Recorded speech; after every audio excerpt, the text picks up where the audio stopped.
Dahil ako ay sundalo, ikaw ay sundalo, buong tapang at tasno kong isisigaw.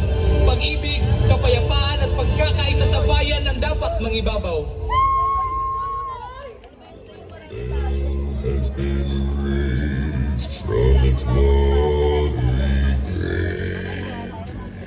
By virtue of the powers vested in me by the Constitution and by law, I had to declare martial law in the Mindanao group of islands for a period that exceeding 60 days, effective as of May 23, 2017. Nagkasaguma sa Marawi City ang mga sundalo at mga hinihinalang membro ng Maute Group. Nagkasaguma ang tropa ng militar at Maute Group sa Marawi City. Nandoon na sila eh. Nakapwesto na sila bago tayo pumasok.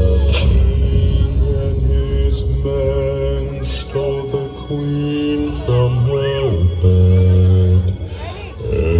Hindi agad naunawaan ng mga residente na may malaking pag-ataking gagawin ng Maute Group sa Marawi City.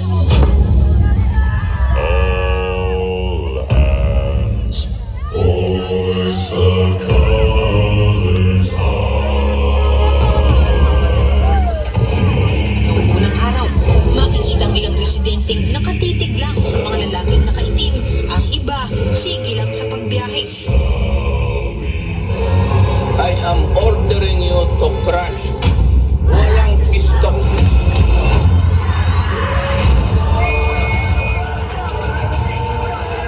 I will assume full responsibility.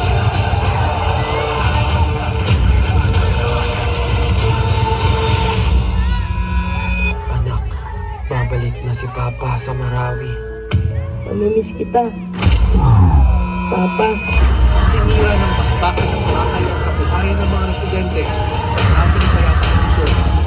Matandang alas 3 po pinapot namin ang mga nakamaskarang lalaki ng po namin dito sa piso namin yung Marawi. Ito ang mga kwento sa loob ng Marawi. Ito na raw marahil ang pinakamatagal na gera sa Pilipinas sa kasaysayan sa loob ng isang lungsod. Masasaksihan natin ang malapitan ng kapalitan ng ating mga sundalo.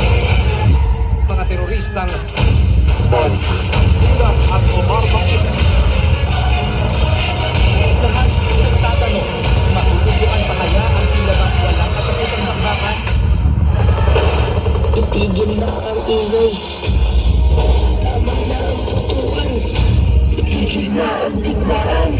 I will not talk anymore kasi marami na ang sundalo ko namatay.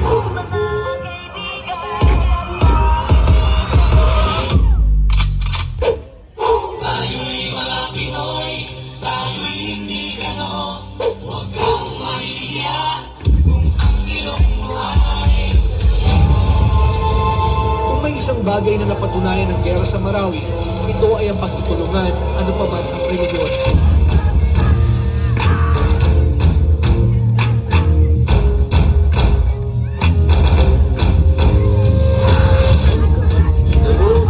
Huwag kang matatakot sa panulo pagaling sa bagas na.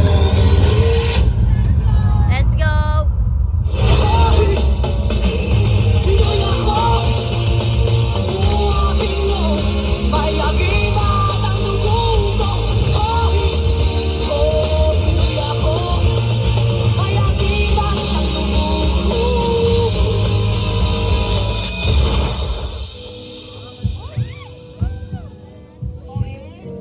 Papa, sinulat ko to para sabihin bukas po ay makakagraduate na po ako.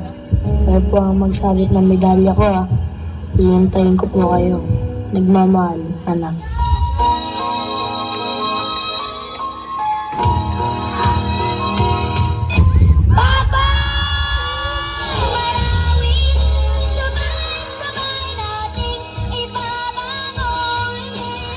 Bumangon ka pa.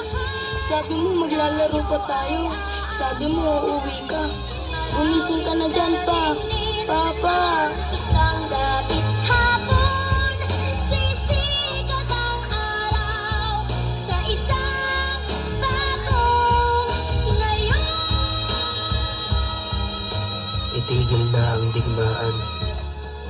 na ang labanan. Nangyaring bangungot sa Marawi ay ating ang wakasan. Sana matapos na ang digmaan. Ang digmaang matagal nang naghihiwalay sa magkabilang dulong nag-aaway. Dahil kahit anong gawin mo, rebelde ka man o sundalo, kapwa Pilipino pa rin ang kalaban mo.